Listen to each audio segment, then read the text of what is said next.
அண்ணனுக்கு ஓட்டு போடுங்க, மறந்துடாதீங்க. டிவிக்கு டிவிக்கு டிவிக்கு டிவிக்கு. வானவில் பசங்களை முன்னாடி மாதிரி வந்து நமக்கு திட்ட மனசு வர மாட்டேங்குதுப்பா. ஏன்னா இவங்க டிஎம்கே ப்ரொமோட் பண்ணுறதை விட டிவிகேவை தான் நிறையா ப்ரொமோட் பண்ணிட்டு இருக்கேன் இவங்களோட வீடியோவில். இவங்களை பொறுத்த வரைக்கும் விஜய் வந்து கலாய்க்கிறது, அவர் என்ன சொன்னாலும் அது தப்பாக பேசணும் அப்படின்ற கான்செப்டெல்லாம் ஓகே தான். ஏன்னா வாங்குற காசுக்கு அந்த கான்செப்டை செஞ்சுக்கிறாங்க. பட் கத்தும் போது எதுக்கு எடுத்தாலும் டிவிக்கேன்னு இன்ட்ரொடக்ஷன் ஸ்டார்ட் பண்ணுறாங்க பாருங்க. சேனல் பார்க்குற இந்த வீடியோவில் வந்தோடனே எல்லாருக்கும் என்ன பண்ணோம், யார் அவங்க டிவிக்கே பற்றி பேசுகிறாங்க, அப்போ டிவிக்கேன்னு எல்லாரும் மனசுலையும் ரிஜிஸ்டர் பண்ணுறாங்கல்ல. காசு அங்கே வாங்கிட்டு விசுவாசத்தை இங்கே காட்டுறேன். நம்ம பசங்க டேய் வானவில் பசங்களா, உங்களுக்கு தெரிஞ்சிருச்சு. அப்போ 2026 யார் ஜெயிக்க போகிறா, ரொம்பவும் வச்சுக்கூடாது, இந்த பக்கம் ஜெயிச்சிட்டாருன்னா நமக்கு பிரச்சனை ஆகி போயிடும் அப்படின்ற அந்த உள்ளுக்குள்ளே ஏதோ ஊற்றும் போல இருக்குது. ஒருத்தல் இருக்கட்டும். ஏன்னா அது வந்து நிறைய இடத்துல பிரதிபலிக்குது. இப்போ அதெல்லாம் வந்து நாங்கள் பார்த்துட்டு தானே இருக்கோம். இனியோ இன்றைக்கி இவங்கள தான் நம்ம வந்து செய்ய போகிறோம். ஏன்னா எதை கலாய்க்கிறதுன்னு ஒரு விவஸ்தை இருக்குது. இந்த ஸ்டூடெண்ட் ஃபெசிலிட்டேட் ஃபங்க்ஷன் கூடயாடா கலாய்ப்பீங்க அப்படின்ற மாதிரி தான் நமக்குலாம் வந்து இவங்க மேலே கடுப்பாகுது. என்ன பண்ணுவோம், கடுப்பு அதில் வந்து கண்ட வார்த்தையை போட்டு பேசவும் முடியாது. என்னோட சேனல் யாராவது ஃபஸ்ட் டைம் வரீங்க அப்படின்னா சப்ஸ்கிரைப் பண்ணிவிட்டு பெல் பட்டன் ப்ரெஸ் பண்ணுங்கள், ஷேர் பண்ணுங்கள், உங்களுடைய கமெண்ட்ஸில் பதிவு பண்ணுங்கள்.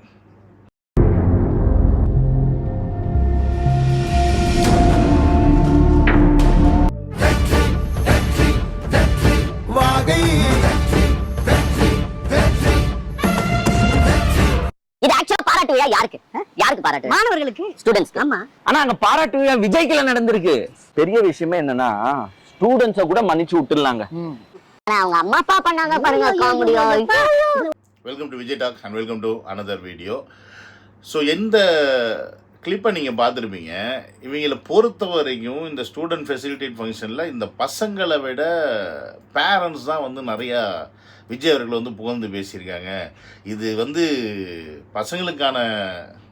பசங்களுக்காக பரிசு வழங்கும் விழாவா இல்லை வந்து விஜய் அவர்களை வாழ்த்தி பேசும் விழாவா அப்படின்றது கன்ஃபியூஷனாக இருக்கும். கஷ்டப்பட்டு படித்து ஃபஸ்ட்டு மார்க் எடுத்து அதை எந்த நியூஸ் சேனல்லையும் சொல்லிக்க கூட முடியாத அளவுக்கு நீங்கள் ஒரு சட்டத்தை போட்டு வச்சு அந்த ஒரு ஸ்ட்ரகிள் எல்லாம், அந்த ஒரு ஸ்ட்ரெஸ் எல்லாம் இந்த பிள்ளைங்க இன்றைக்கி இவர் மூலியமாக வெளிப்படுத்தி தன்னுடைய மார்க்கை மக்களுக்கு தெரியப்படுத்தி தன்னோட அப்பா அம்மா பெரிய சந்தோஷப்படுத்தி அந்த பிள்ளைங்களும் கௌரவம் அடைஞ்சிக்குதுங்க. ஸோ அந்த சந்தோஷத்தின் வெளிப்பாட்டில் இவரை வந்து 4 வார்த்தை அவங்க பெற்றவங்க பேசுனாங்க அப்படின்னா உங்களுக்கு வந்து வயிறு எரியுது. ஏன்னா நீங்கள் எல்லாம் வந்து அவன் அப்பா மட்டும் காசு தானே எடுத்து கொடுக்குறீங்க. ஏன்னா எடுத்து கொடுக்குறதுலாம் எங்கள் காசு, எங்ககிட்டேருந்து திருண்ண காசு. அதை வாங்கி எங்களுக்கு செய்கிறதுக்கே நீங்கள் பெருமைப்படுத்திக்கிறீங்க, உங்களுடைய ஸ்டிக்கரை ஒட்டிக்கிறீங்க. அது 2 ஆட்சியும் சேர்த்து தான் சொல்கிறேன். அவனும் சரி இவனும் சரி மாற்றி போட்டுக்கிறீங்க. இவர் சொந்த காசு சொந்த பணத்தை எடுத்து செய்கிறாரு. அதில் என்ன உங்களுக்கு நக்கல் பண்ண வேண்டி கிடக்கு? அப்போ அந்த அளவுக்கு ஒரு கேவலமான ஒரு எண்ணங்களை கொண்ட பணத்துக்காக என்ன வேணால் செய்வோம் அப்படின்ற அந்த ஒரு கீழ்த்தரமான ஒரு மனநிலைமைக்கு நீங்களாம் போயிட்டீங்க. அந்த அளவுக்கு போக வச்சிருக்கு. ஒருத்தர் ஹெட் மாஸ்டர் தெரியுமா ஸ்கூலுக்கு, அவர்தான் இளைய காமராஜர் எல்லாம் வச்சுக்கிட்டு என்னத்த பண்ணுது. தளபதியை வந்து காமராசர்னு சொல்லிட்டு இவங்களுக்குலாம் செம்ம காண்டாயிடுச்சு. நான் அவரே வந்து ஷாக் ஆகிட்டார். ஆக்சுவலி உண்மையாக ஸ்டேஜில் தளபதி அவர்களே இவர் வந்து இளைய தளபதியிலேருந்து இளைய காமராசர்னு நம்ம சொல்லி கூப்பிடணும் அப்படின்னா அவரே ஒரு செகண்டில் ஷாக் ஆகிட்டார். ஸோ அப்போ அந்த அளவுக்கு அவரே அது எதிர்பார்க்கல. இப்படி இந்த ஆசிரியர் வந்து தலைமை ஆசிரியராக இருக்காராம், அவர் வந்து இந்த மாதிரி ஒரு பட்டத்தை கொடுப்பார் அப்படின்னு. ஸோ அப்படி இருக்கும்போது இதை கலாய்க்க வேண்டிய அவசியம் எங்கேருந்து வருது? இப்போ அவர் எந்த அடிப்படையில் சொல்லியிருப்பார்? ஏன்னா அவருக்கு டக்குன்னு தோணி இருக்கும், அவருக்கு வந்து காமராஜர் தான் நம்ம மைண்டில் வந்திருக்கு. ஏன்னா அதுக்கப்புறமா உங்கள் பேர்லாம் ஏன் வரல? நீங்கள் அப்படி இல்லைடா யோசிக்கணும். 75 வருஷம் ஆனாலும் இன்னை வரைக்கும் கல்வி கண் காமராஜர் தான் சொல்கிறாங்களே ஒழிய இத்தனை வருடம் தமிழ்நாட்டை ஆண்ட முதல்வர்கள் பேர் ஏன் வரமாட்டேங்குது? ஏன் எம்ஜிஆர் பேரை சொல்ல மாட்டேங்கிறாங்க? ஏன் கலைஞர் பேரை சொல்ல மாட்டேங்கிறாங்க? ஏன் வந்து ஜெயலலிதா பேரை சொல்ல மாட்டேங்கிறாங்க? ஏன் இன்றைக்கி ஆள்ற சிஎம் ஸ்டாலின் அவர்கள் பேர் ஏன் வரல மைண்டில்? ஏன் காமராஜர் பேர் மட்டும் வருது? அப்போ ஒருத்தர் செய்யக்கூடிய சாதனை எத்தனை வருடங்கள் ஆனாலும் அவங்க மக்களுக்கு உண்மையாகவே செஞ்சுருக்காங்கன்னா அது மக்கள் மனசில் தான் அவங்க பேர் தான் நிற்கும். வேறு யார் பேரும் அவ்வளோ சீராக நிற்காது. ஏன்னா அவங்க அதை விட பெட்டராக செஞ்சுருந்தா தான் இந்த செஞ்சவருடைய பேர் மறையும். அதுவும் மறப்பாங்க, அப்போ தான் அடுத்தவங்க பேர் உச்சரிப்பாங்க. ஸோ அந்த மாதிரி காமராஜர் அப்படின்றதுனால கல்வி அப்படின்ற மைண்டு வந்துடுது. அதனால தான் தலைமை ஆசிரியராக இருக்கும்போது இவர் கல்விக்காக இவ்வளோ செய்யக்கூடிய நபர். இது வந்து முதல் ஆண்டிலேயே இந்த மாதிரி ஒரு தலைமை ஆசிரியர் வந்து விஜய் பற்றி சொல்லியிருந்தா நீ சொல்கிற மாதிரி ஒரு காசு கொடுத்தோ இல்லை வந்து பேச வச்சோ பேசியிருப்பான்னு சொல்லலாம். 3வது வருஷம் செய்கிறார். கட்சி ஆரம்பித்து 3ஆவது வருஷம் இதை செஞ்சுக்கிட்டு இருக்காரு. அப்படின்னும் போது கண்டினியூவாக அந்த கன்சிஸ்டன்சி இருக்குது பார். அதுவும் சொந்த காசை போட்டு செய்கிறதுன்னு உங்களை மாதிரி வந்து எங்ககிட்டேருந்து திருடி கொடுக்கல.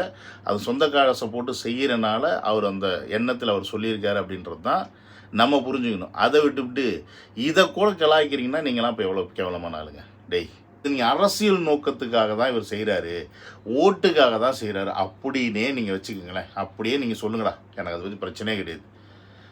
நான் என்ன கேட்குறேன், அதுக்காக செஞ்சால் கூட நல்லது தானே செய்கிறாரு, கெட்டது ஒன்றும் செய்யலையே, நல்லது தானே செய்கிறாரு. எந்த அரசியல் கட்சி இதுவரைக்கும் பிள்ளைகளின் படிப்பை ஊக்குவிக்கிற மாதிரி வேலை செஞ்சுருக்கீங்க சொல்லுங்கள்? ஏதாவது அரசியல் கட்சி நீங்கள் ஆட்சியில் அதிகாரத்தில் இருக்கும் போதே நீங்கள் பெருசாக ஒன்றும் செய்ய மாட்டீங்க, ஆட்சி அதிகாரத்தில் இல்லைன்னா சுத்தமாக செய்ய மாட்டீங்க.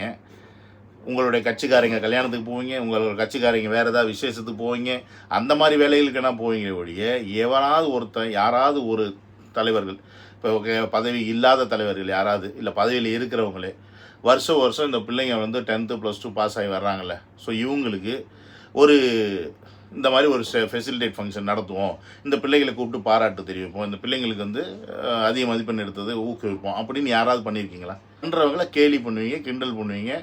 இத்தனையும் அவங்க சொந்த கார்டு போட்டு பண்ணுறவங்களும் இன்னும் ரொம்ப கேலி கிண்டல் பண்ணுவீங்க. ஏன்னா நீங்கள் அந்த அளவுக்கு மக்களை அப்படி தான் வச்சுருக்கீங்க. மக்கள் வந்து உங்களுக்கு வந்து வெறும் வாக்காளர்கள் மட்டும்தான், அந்த ஓட்டு போடுற டைம் மட்டும்தான் மக்கள் உங்களுக்கு தேவை, அதுக்கப்புறம் தேவையே இல்லை. இன்னும் கேட்டால் உங்களுக்கு வந்து இந்த இளைஞர்கள் அரசியல் அப்படின்ற அந்த எண்ணத்துக்குள்ளே வரக்கூடாது. இன்றைக்கி பெரும்பாலான இளைஞர்கள் இன்றைக்கி தளபதி அவர்களை தேடி போகிறது தான் அவங்களுக்கு பிரச்சனையாக இருக்குது. ஏன்னா உங்களுடைய டார்கெட் எல்லாமே இந்த 40+ மேலே இருக்கவங்க தான். ஏன்னா 40+ மேலே இருக்கவங்களுக்கு எல்லாருக்குமே என்ன பிரச்சனை அப்படின்னா, அவங்களுக்கு ஒரு கமிட்மெண்ட் இருக்குது. என்னது, ஃபேமிலி அப்படின்ற மிகப்பெரிய ஒரு கமிட்மெண்ட் இருக்கும். ஒய்ஃப் இருப்பாங்க, 2 பிள்ளைங்க இருப்பாங்க, ஒரு பிஸ்னஸ் பண்ணுவாங்க, இல்லைன்னா ஒரு வேலை பார்ப்பாங்க, கடன் கொப்பின்னு ஏகப்பட்டது இருக்கும். அப்போ அவங்க என்ன பண்ணுவாங்கன்னா, வேறு வழியே இல்லாமல் உங்களை மாதிரி ஆட்களுக்கு ஓட்டு போடுறாங்க. இதுதான் நடந்துக்கிட்டு இருக்குது காலங்காலமாக தமிழ்நாட்டில். ஒன்று அவன் இல்லைனா இவன். நீங்கள் வரும்போது புதுசு புதுசாக டிசைனாக அறிவு கொடுப்பீங்க. நாங்கள் வந்தால் இதை செய்வோம், நாங்கள் வந்தால் அதை செய்வோம், வந்தோடனே மானியம் கொடுப்போம், வந்தோடனே இதுக்கு மானியம் கொடுப்போம் அப்படின்னு ஏகப்பட்ட விஷயத்த நீங்கள் அடுக்குவீங்க. ஒரு சின்ன உதாரணத்தை பார்ப்போம். நீட் தேர்வை ரத்து செய்ய கழக ஆட்சி அமைந்ததும் முதல் சட்டமன்ற கூட்டத்தொடரிலேயே சட்டம் இயற்றப்படும். 30 வயதுக்குட்பட்ட தமிழக கல்லூரி மாணவர்களின் கல்விக் கடன்களை தள்ளுபடி செய்யப்படும். மாதம் ஒரு முறை மின் கட்டணம் செலுத்தும் முறை அமுல்படுத்தப்படும். அனைத்து தரப்பு மக்களின் நலத்தையும் கருத்தில் கொண்டு பெட்ரோல் விலை லிட்டருக்கு 5 ரூபாயும் டீசல் விலை லிட்டருக்கு 4 ரூபாயும் குறைக்கப்படும். சமையல் எரிவாயு சிலிண்டருக்கு 100 ரூபாய் மானியமாக வழங்கப்படும். போக்குவரத்து தொழிலாளர்களுக்கு மீண்டும் பழைய ஓய்வூதிய திட்டம் அமல்படுத்தப்படும். பகுதியினர் ஆசிரியர்கள் அனைவரும் பணி நிரந்தரம் செய்யப்படுவார்கள். ஸோ இப்படி இவர் நீங்களாம் அடுக்கிறனால தான், ஓகேங்களா, இவர் இப்படி அடுக்கிறனால தான் இந்த 2021 ஒரு சீட்டில் உட்கார வச்சாங்க தமிழ்நாட்டு மக்கள். இது அடுக்குனதில் எல்லாம் செஞ்சு முடிச்சுட்டாங்களா அப்படின்னு கேட்டால் கிடையாது. அது அடுக்கிறதோடு சரி. இப்போ அது போயிருச்சு. இப்போ நீ அடுத்து ஏடிஎம்கே வரணும், ஏடிஎம்கே தான் நீ ஓட்டு போடுற ஆப்ஷன் இருக்குது அப்படின்னா, அவன் பிஜேபி கூட சேர்ந்தாலும் யார் கூட சேர்ந்தாலும் மக்களுக்கு வந்து வேறு வழி இல்லை. சரி, இந்த கட்சியை வந்து நம்ம நம்பி ஏமாந்துட்டோம், இனி வந்து பழனிசாமி நம்புவோம் அப்படின்னு தான் போவாங்க. ஆனால் 2 பேருக்குமே மாற்றாக ஒரு ஆள் இது வரைக்கும் எந்த ஊழலும் செய்யாமல் மக்களின் மனசில் இடம் பிடிச்சி மக்களுக்காக சேவை செய்ய வர்றேன் அப்படின்னு சொல்லிட்டு ஒட்டுமொத்த தன்னுடைய தொழிலையும் விட்டு ஒருத்தர் வர்றாரு அப்படின்னும் போது அதுதான் இவங்களுக்கு அல்லு கலருது. உங்களுக்கு அதுதான் உங்கள் எல்லாருக்குமே அல்லு கலருது. அதனால தான் நீங்கள் இந்த மாதிரி பயந்து சாவுறீங்க. சாவுனா சாவு கொஞ்சம் நெஞ்சம் இல்லை, ஏகப்பட்ட பயம் உள்ளுக்குள்ள. இல்லை, நான் கேள்வி கேட்குறேன்டா, இவ்வளோ செய்கிறாரு இப்போ தளபதி அவர்கள், இவ்வளோ செய்கிறாரு. கிட்டத்தட்ட ஒரு 10 மணி நேரத்துலேருந்து 12 மணி நேரம் அந்த பிள்ளைகளுக்கு நின்று அந்த இடத்துல பரிசை வழங்குறாரு. இது வரைக்கும் எந்த தலைவர்களுமே, எந்த அதிகாரத்தில் இருக்கக்கூடிய தலைவர்கள் யாராவது ஒருத்தர் இந்த மாதிரி செஞ்சுருக்காங்க அப்படின்னு நீங்கள் ஒரு ப்ரூஃபை காமிச்சிருக்கணும். நீங்கள் ப்ரூஃபை காமிச்சிருங்க. நான் உங்ககிட்ட பகிரங்கமாக மன்னிப்பு கேட்குறேன்டா. உங்களை இந்த மாதிரி உங்களை இதுக்கு முன்னாடி இந்த வீடியோவில் பெருசாக திட்டலை, இதுக்கு முன்னாடி உங்களை நிறையா நான் வீடியோ திட்டிலாம் போட்டிருக்கேன். அதுக்கெல்லாம் நான் சேர்த்தே உங்களை வந்து பகிரமாக மன்னிப்பு கேட்குறேன்டா. நிறையா பேர் உதவி செய்கிறாங்க, இல்லைன்னு சொல்லலை. பிள்ளைகளுக்கு உதவி செய்கிறாங்க, மாணவர்கள் உதவி செய்கிறாங்க, மாணவர்கள் கல்விக்கு உதவி செய்கிறாங்க. ஆனால் இப்படி கால் கடுக்க நின்று அவர் தான் கொடுக்கணும் அப்படின்ற ஒன்றும் அவசியம் கிடையாது. ஒரு ஃபெசிலிட்டேட் ஃபங்க்ஷனில் வந்து ஒரு முக்கியமாக முதல் 3 மதிப்பெண் எடுத்த பெண்களுக்கு மட்டும் தளபதிகள் கொடுத்துட்டு அவர் போயிடலாமே. மற்ற பிள்ளைங்களுக்கு புஷியானந்தோ இல்லை மற்ற ஒரு நிர்வாகிகளையோ வச்சு நீங்கள் கொடுத்துங்கன்னு சொல்லிட்டு போயிடலாமே. ஒரு தலைவர்னால் அப்படி தான் நிறைய பேர் பண்ணுவாங்க. ஆனால் இவர் அந்த இடத்துல நின்று பண்ணுறாரு அப்படின்னா அந்த பிள்ளைகளுடைய எதிர்பார்ப்பு விஜய் அவர்கள்ட்ட வாங்கணும் அப்படின்னு தான். அப்போ அதுக்காக தான் அவ்வளோ சந்தோஷப்பட்டு வர்றாங்க. இன்றைக்கி அத்தனை பிள்ளைகள் அந்த ஸ்டேஜில் இருந்து நாங்கள் வந்து 10ஆவதுல வாங்கினவன் 12ஆவதுல திருப்பி வாங்கியிருக்கான். 10ஆவதுல வாங்க முடியாதவன், உள்ளே வர முடியாமல் இருந்தவங்க, என்ட்ரி கிடைக்காமல் இருந்தவங்க இந்த வாட்டி படித்து வரணும்னு சொல்லிட்டு உள்ளே வந்திருக்காங்க. அப்போ இந்த மாதிரி நிறையா யங்ஸ்டர்ஸை படிப்பில் கான்சன்ட்ரேட் பண்ண வைக்கிற விஷயம் இருக்குது பாரு, அது ரொம்ப ரொம்ப ரொம்ப ரேர் சினாரியோ. அது யாரும் அவ்வளோ சீக்கிரம் செஞ்சிட முடியாது. அது ஒருத்தருக்காக செய்கிறோம் அப்படின்னா அது வந்து அதுதான் வந்து அந்த பசங்களை வந்து ஊக்குவிக்குது. நம்ம பெற்றோர்களுக்காக படித்து முன்னேறணும் அப்படின்னு சில பேர் இருப்பாங்க. இல்லை நம்மளுடைய டார்கெட் ஒரு டாக்டர் ஆகணும், இல்லை ஒரு கலெக்டர் ஆகணும், இல்லை ஒரு ஏதோ ஒரு லாயரோ ஏதோ ஒன்று இந்த மாதிரி பெரிய படிப்பில் ஏதோ ஒன்று ஆகணும், சயின்டிஸ்ட் ஆகணும் அப்படின்னு படிக்கிற பிள்ளைங்க அது டார்கெட் ஃபிக்ஸ் பண்ணி படிப்பாங்க. அந்த மாதிரி விஜயவர்களை பார்க்கணுன்றதுக்கு படிக்கிறதுக்கு பிள்ளைங்க இன்றைக்கி நிறைய பேர் இருக்காங்க. அப்போ அந்த மாதிரி ஒரு செயலை செய்யக்கூடிய அந்த நபரை கூட நீங்கள் கிண்டல் பண்ணுறீங்கன்னா அப்போ நீங்களாம் எவ்வளோ பெரிய கேவலமான அரசியலை நீங்கள் செஞ்சிட்ருக்கீங்க. ஸோ நம்மளாம் இப்படிப்பட்ட ஒரு அரசியல்வாதிங்க கீழே தான் இத்தனை வருஷமாக நம்ம வாழ்ந்துட்டுருக்கோம் அப்படின்றது இப்போ தளபதி அவர்கள் களத்தில் இறங்கினதுக்கப்புறம் தான் உங்களுக்குலாம் தெரிய ஆரம்பிச்சிருக்கும். ஏன்னா எத்தனை பேர் இவங்க அழிச்சிருக்காங்க அப்படின்றத நம்ம சொல்ல வேண்டிய அவசியமே கிடையாது. அதுக்கு ரீசெண்டான உதாரணம் வந்து பார்த்திங்கன்னா இப்போ கமலஹாசன் அவர்களை சொல்லலாம். என்னடா அழிச்சிட்டாங்கன்னு சொல்லி அவர் அங்கே தானே போய் சேர்ந்துட்டார் அப்படின்னா அதுக்கு பேர் தான். ஏன்னா வர்றவங்க எல்லாருமே இந்த திராவிட கழகத்தை எதிர்த்து தான் வராங்க. அது திமுக மட்டும் இல்லை, ஏடிஎம்கே எல்லாம் சேர்த்து தான் நான் சொல்கிறேன். அந்த மாதிரி கட்சிகளை எதிர்த்து தான் இவங்க சரியில்லை, நாங்கள் வந்து மக்களுக்கு நல்லது செய்ய வரோம் அப்படின்னு சொல்லிட்டு வர்றாங்க. ஆனால் வர்றவங்க யாரையுமே இவங்க வளர விட்டதும் கிடையாது, மக்கள்கிட்ட போய் சேர விட்டதும் கிடையாது. புரியுதுங்களா? இவங்க என்ன பண்ணுவாங்கன்னா மொத்தமாக முழுங்கிடுவாங்க. இவங்க வந்து ஒரு மிகப்பெரிய ஒரு அன்னகொண்டான்னு சொல்லலாம், அதில் வந்து மாட்டுக்கிறதே கிடையாது.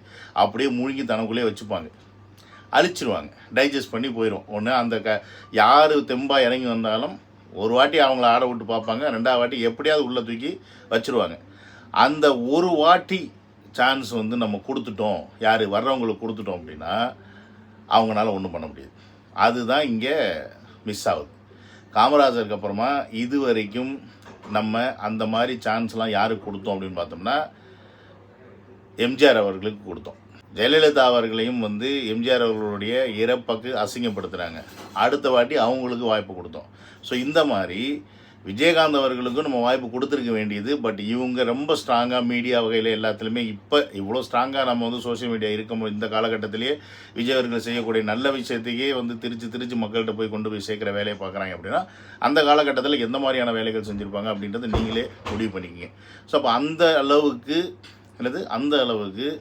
யார் எதிர்த்து வந்தாலும் அவர்களை மொத்தமாக அழிக்கிறது மட்டும்தான் இவங்களுடைய ஒரே குறிக்கோளாக வச்சுக்கிட்டு செயல்பட்டுட்டு வராங்க. அதனால தான் இன்னி வரைக்கும் தமிழ்நாட்டில் ஒரு தமிழன் கூட அந்த முதலமைச்சர் அப்படின்ற அந்த சீட்டில் போய் காமராஜருக்கு அப்புறமா இப்போ வரைக்கும் உட்கார முடியல. ஸோ அது நடக்கணும். இதெல்லாம் வந்து நடந்தால் தமிழ்நாட்டுக்கான மாற்றம் வரும். நீங்கள் சொல்கிற மாதிரி மாற்றம் அப்படின்னோடனே இங்கே உடனே புரட்சி வந்துட போகிறது கிடையாது. உடனே நம்ம சீமானவர்கள் சொல்கிற மாதிரி எல்லா விஷயமும் நடந்துருமான்னு கேட்டிங்கன்னா அதற்கு பேர் மாற்றம் கிடையாது. அது வந்து சில விஷயங்கள் அதெல்லாம் நடக்காத காரியங்கள். மாற்றம் அப்படின்றது தமிழர்களுக்கான முன்னுரிமை, எல்லாத்துலேயும் தமிழர்களுக்கான முன்னுரிமை கிடைக்கணும். அது கல்வியாக இருந்தாலும் சரி, வேலைவாய்ப்பாக இருந்தாலும் சரி, மற்ற விஷயங்களாக இருந்தாலும் சரி, ஃபஸ்ட்டு தமிழர்களுக்கான அந்த முன்னுரிமை கிடைக்கணும். அப்படின்னா அதற்கு நம்மக்கிட்ட அதிகாரம் வரணும். அந்த அதிகாரத்தை நம்ம கொண்டு போய் கொடுத்தோம்னா மட்டும்தான் நமக்கு நல்லது நடக்கும். இல்லை நம்ம இப்போ வர்றவங்களையும் இவங்க சொல்கிற இந்த காமெடி பண்ணிட்டு திரியிறாங்க பாருங்கள், விஜய் அவர்களை பற்றி தப்பாக பேசிக்கிட்டு, இதை நீங்கள் நம்பிக்கிட்டு இந்த கொத்தடிமை கூட்டத்தை தான் திருப்பி நீங்கள் தேர்ந்தெடுப்பீங்க, கொத்தடிமை கூட்டத்துக்கு தான் நீங்கள் ஓட்டு போட்டு கொண்டாந்து உட்கார வைப்பீங்க அப்படின்னா ஆண்டவனே வந்தாலும் உங்களை காப்பாற்ற முடியாது அப்படின்றத நீங்கள் புரிஞ்சுக்கிங்க. இல்லை நாங்கள் அப்படி தான் செய்வோம் அப்படின்னா என்ன பண்ண முடியும் அப்படின்னு சொல்லிட்டு போக வேண்டியதான். ஓகே கைஸ், இதோட இந்த வீடியோ முடிச்சுக்கிறேன். ஸ்ரீ அண்ணன் வீடியோவில் டேக் கேர்.